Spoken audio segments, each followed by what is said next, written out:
I was wanting to know pretty much a little bit about you guys' job and how you guys work and stuff like that. And do you guys do 48 states? Do you do Southeast region? Do you do Midwest?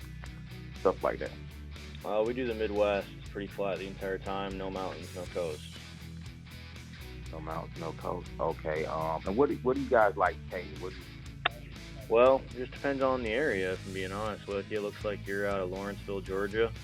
I can do anywhere from 60 to 70 cents a mile, depending on time out. you say between 60 to 70 cents a mile?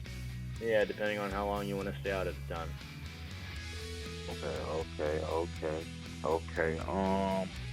So how can I get to 70 cents a mile? That's what I want to know. 8 weeks out at a time, get you 70 cents from the get-go. Anything from 3 to 7 weeks out, starts you off 60, top you out 64. Ooh. Okay. And you guys have any benefits as well, or no? Health, life, dental, and vision kicks in after the first 2 months. Okay, then all right then. Thank you so much. So if I wanted to apply, just going online, correct? Yep. You just gotta apply online. Take you about 10 minutes or so.